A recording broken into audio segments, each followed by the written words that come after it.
dia, pessoal. Estamos aqui para mais um programa de Três Cabeça, Educação e Cultura Popular. Hoje trazendo o Centro Popular de Cultura, a história do Centro Popular de Cultura da União Nacional dos Estudantes e o seu legado. Vamos então para mais um de Três Cabeça, Educação e Cultura Popular. A iniciativa do Centro Popular de Cultura colocou a cultura no centro da política e levou aos grotões do país teatro, cinema e educação. Apesar do elitismo de levar cultura ao povo, ela alfabetizou milhares e inspirou gerações de artistas em diálogo com a realidade brasileira. É bom que se diga aqui que quando se fala levar cultura ao povo, temos que entender sempre que o povo também possui cultura. Não é verdade? Então, levar é apenas levar a sua arte para o povo. Isso não quer dizer que o povo não tenha também cultura e sua arte.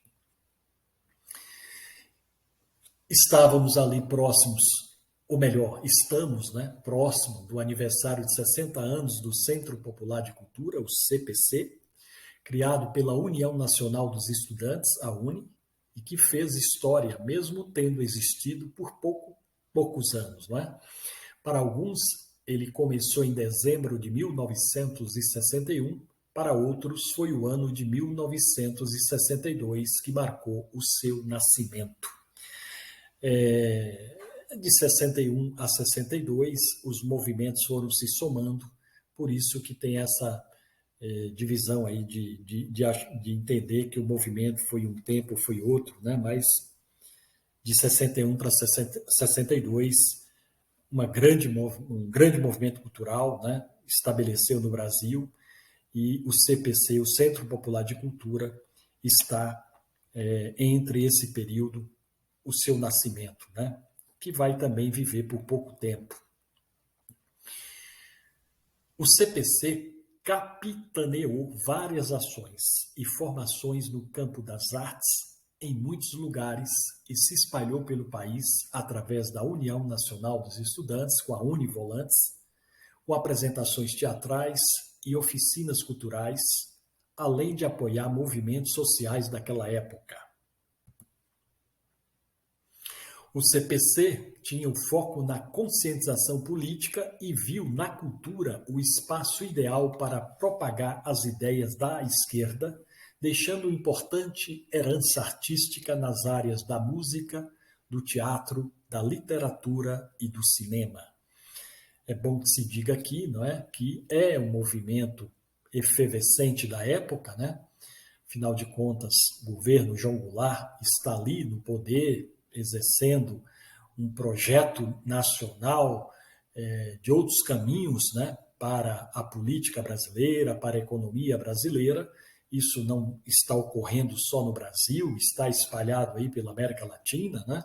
Os países latinos estão com essa efervescência cultural e política, e o CPC está em torno de tudo isso e trazendo esse projeto cultural para uma identidade nacional.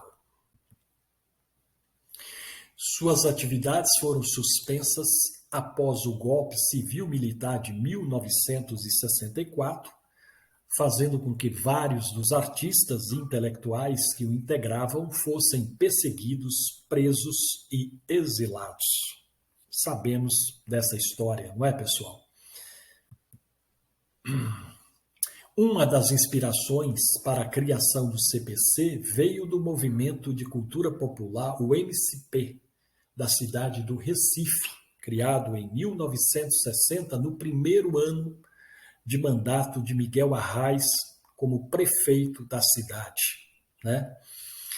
Miguel Arraes, um político conhecidíssimo na história da política brasileira, que teve uma participação muito importante nesse período e durante o período militar, não é? Temos aí um projeto que nasceu ali na sua governança, na sua prefeitura, né, no seu mandato, a história ali do CPC, né, ou melhor, do movimento cultural, o MCP, e que vai trazer aí inspirações depois, né, para a criação do CPC no Rio de Janeiro pela União Nacional dos Estudantes. O MCP, falando um pouco do movimento, né, lá de Recife, foi fundado por professores e artistas, e entre eles estava o educador Paulo Freire. Pernambuco também, né, naquele período, era o epicentro da luta pela reforma agrária no Brasil, junto às ligas camponesas e sementes do que viria a se concretizar como a teologia da libertação, anos mais tarde. Esse cenário favoreceu a criação do MCP, que tinha como seu foco principal o método alfabetizador que estava sendo criado por Freire, né?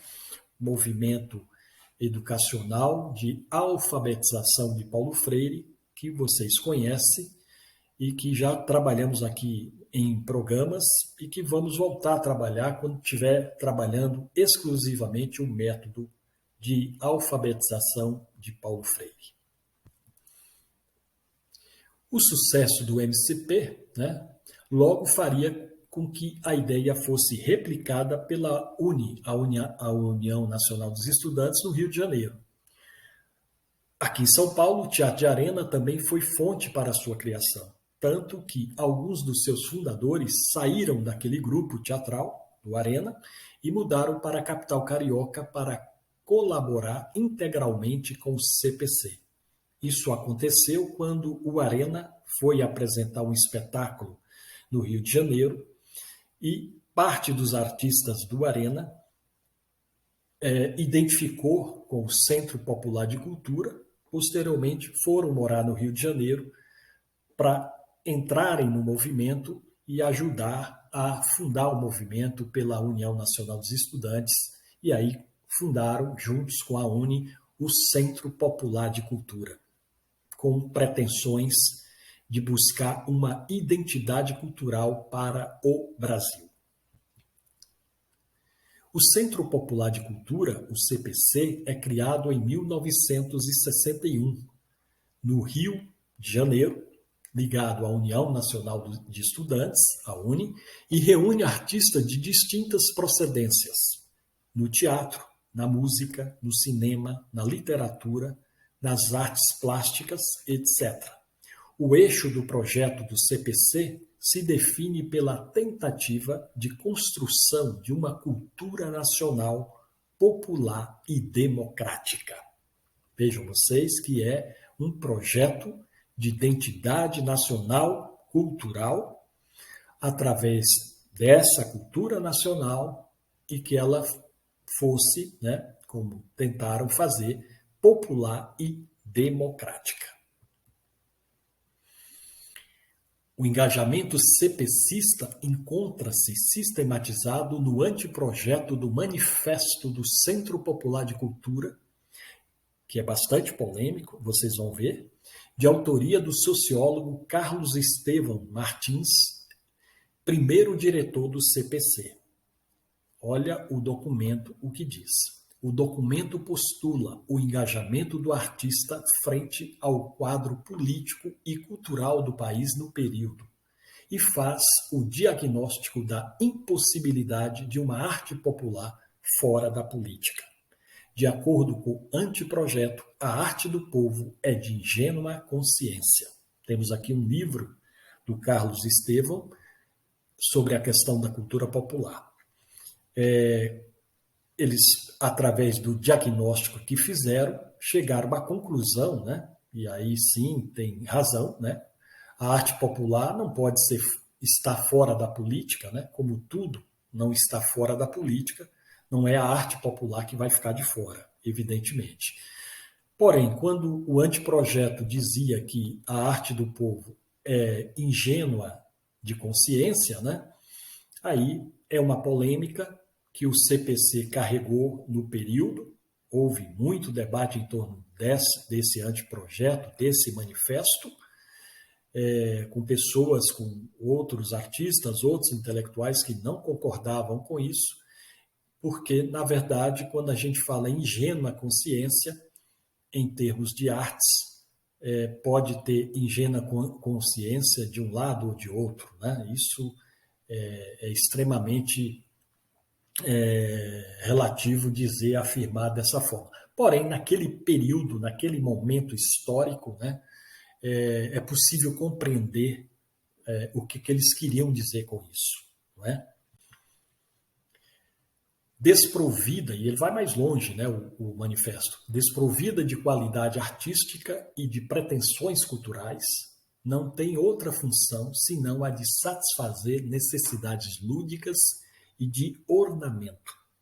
Então, é uma pretensão assim gigante, né? Porque quando você diz qualidade artística, né, é extremamente controverso, porque sabemos que a arte popular também ela é artística e ela também tem pretensões culturais, né?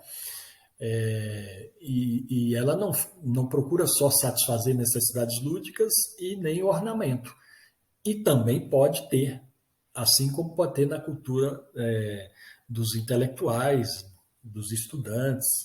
Isso depende muito da formação do indivíduo no seu processo educacional, nas suas leituras, né? Nos seus contatos, né? com essa ou aquela arte, e aí é uma discussão que não tem fim, não é mesmo? Ao definir a arte como um dos instrumentos para a tomada do poder, e o artista como aquele que assume um compromisso ao lado do povo, o CPC defende um laborioso esforço de adestramento à síntese das massas, mas de modo a tirá-las de seu lugar de alienação e submissão. Então, vejam vocês que o manifesto é amplo, né? Quando ele coloca aí de adestramento, né? Essa colocação, né? Hoje não cabe mais, né? Evidente, naquele período histórico, talvez, mesmo assim há controvérsias, mas uma coisa sim, tirar o povo da alienação e submissão, essa é uma tentativa não só da cultura, como também da educação, né? Todo o povo, através da educação e através da sua cultura, o que se procura fazer é tirar o ser humano do processo de alienação e submissão, que está presente não só na sociedade brasileira, mas em toda a sociedade, não é mesmo? E a cultura, as artes e a educação pode conscientizar e tirar o indivíduo da alienação e dessa submissão. Então, é isso que eles estão querendo dizer ao diagnosticar o povo brasileiro naquele período em que eles levavam esse movimento cultural buscando uma identidade cultural nacional. Entre dezembro de 1961 e dezembro de 1962, o CPC produz as peças Eles Não Usam Black Tie, de Jean Francisco Guarnieri, A Vez da Recusa, de Carlos Estevão, o filme 5 Vezes Favela, que reúne Couro de Gato, de Joaquim Pedro de Andrade, Um Favelado, de Marcos Faria, Escola de Samba e Alegria de Viver, do Cacá Diegues, Zé da Cachorra, de Miguel Borges e Pedreiras São Diogo, de Leon Risman, a coleção Cadernos do Povo e a série Violão de Rua, das quais participaram Moacir Félix, G.I. Campos e Ferreira Goulart. Promove ainda cursos de teatro, cinema, artes visuais, filosofia e a Univolante, que excursionou durante 3 meses pelas capitais do Brasil para contatos com as bases universitárias, operárias e camponesas. Portanto, a efervescência é grande nesse período da produção cultural, né, desse movimento, e estendendo isso com suas oficinas através da Univolante, na tentativa de buscar atingir todo o país, buscando esse princípio, né, do movimento, que é a busca por uma identidade cultural nacional. Posteriormente, o CPC fortalece a área de alfabetização de adultos e o setor de arquitetura, que funcionava mais, né, fundamentalmente para apoio das montagens teatrais da época, né? As oficinas de literatura de cordel conta com a participação de Félix de Ataíde e de Ferreira Goulart. Portanto, é todo um conjunto de artistas, intelectuais e estudantes que vão somar nesse movimento através de todas as áreas das artes, buscando sempre uma transformação da cultura brasileira. O projeto de teatro de rua de Carlos Vereza e João das Neves, assim como o teatro camponês de Joel Barcelos, tem como objetivo levar a arte diretamente ao povo, pela encenação das peças nos locais de trabalho, moradia e lazer. Portanto, buscava atingir todos os espaços possíveis para fazer, apresentar, né, seus espetáculos e seu conjunto, né, de artes espalhado aí nas várias áreas das artes brasileiras, não é isso? Buscando aí, portanto, não só os teatros, as universidades, mas também os locais de trabalho, moradia, lazer e tudo mais. O CPC promove ainda feiras de livros, acompanhadas de shows de música, para as quais convida os sambistas do Morro, né, Zequete, Nelson Cavaquinho e Cartola, que conta ainda com a adesão de Vinícius de Moraes. Vejam vocês que está nascendo nesse movimento também, ou melhor, engajando nesse movimento, artistas renomados aí e extremamente importantes da arte brasileira, né? Há uma busca aí de abrir um leque grande, não só dos intelectuais, dos estudantes que estavam em torno do movimento, mas também trazer artistas que já despontavam com seu trabalho numa linha de uma arte com uma estética, com uma beleza, com uma qualidade, e que produziu, né, tantos artistas nesse período na cultura brasileira, não é mesmo? Pois bem, a coleção também, né, ainda, né, a coleção Cadernos Brasileiros e a revista Civilização Brasileira, editadas por Enio Silveira, a História Nova, organizada pelo historiador Nelson Werneck Sodré, sugere a intensa colaboração entre os intelectuais do ICEB e do CPC. No campo das artes plásticas, de menor destaque que as demais, colaboraram Júlio Vieira, Eurico Abreu, Delson Pitanga e Carlos Scliar.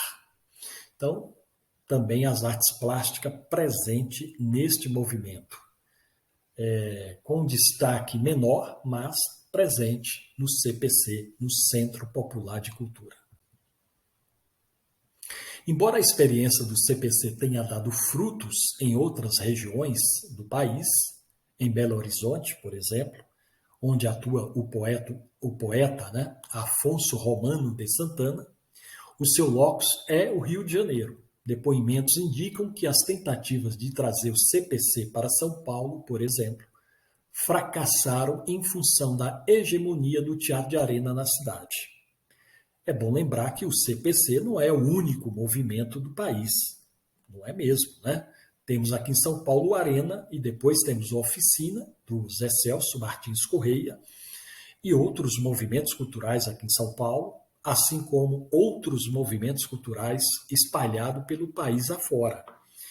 Portanto, o CPC não vai ser uma hegemonia, né? É mais um movimento que vai também contribuir com a cultura nacional naquele período e que vai deixar um legado, não é?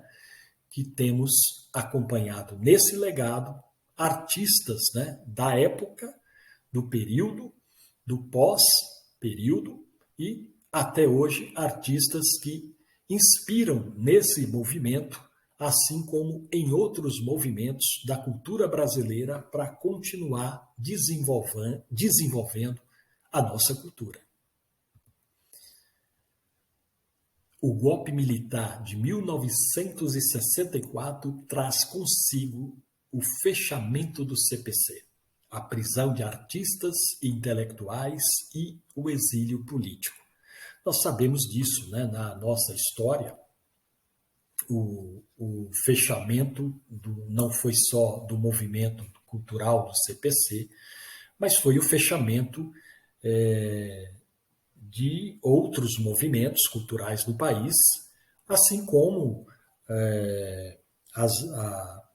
estabeleceu ali um outro projeto nacional, que não era esse, né, que nós tínhamos naquele período. Os militares, junto com os civis, né, se unem em torno de um novo projeto, surge a censura, né, censura essa em torno das obras artísticas, do movimento artístico, do teatro, do cinema, da literatura, enfim, tudo aquilo que nós conhecemos na nossa história e que até os dias de hoje, né, principalmente nos dias de hoje, nós estamos novamente aqui discutindo censura em torno de uma obra de arte, né? E sabemos que toda obra de arte não pode ter, jamais pode ter censura. Ela é livre, num país democrático, ela tem que estabelecer. Cabe àqueles que vão assistir esse ou aquele espetáculo, ler esse ou aquele livro, ter essa ou aquela educação, escolher, não é, o que melhor cabe para você, para si, né? Isso é uma escolha que deve ser livre. Portanto, nunca deve ter censura em obra de arte, em movimentos artísticos, em trabalho de artistas. Isso de forma nenhuma, não é verdade? Pois bem, com o fechamento do CPC e o novo projeto para o país, essa identidade cultural vai ter na televisão brasileira um grande aliado, né? Até hoje costuma dizer, né, que a televisão aliena, né, que a televisão não só diverte, mas também aliena, não inspira profundidade e tudo mais, mas também quando você vai estudar a história da televisão brasileira, você vai ver também nela, a TV brasileira, grandes trabalhos culturais, inclusive, né? Mas predominou sim um produto mais que chama de cultura de massa, né? Que leva mesmo à alienação, à submissão, a não entender, né, a realidade tal como ela é, né? Mas sim fazer com que ela seja uma outra viés das coisas, dos objetos, enfim, uma coisa aí que nós sabemos como funcionou a TV brasileira, como funcionou a cultura brasileira, mas isso não quer dizer, né, que ela não tem também conteúdo na sua história, porque tem. O que nós temos aqui é que o Centro Popular de Cultura é um movimento cultural, como eu já disse, que buscava uma identidade cultural.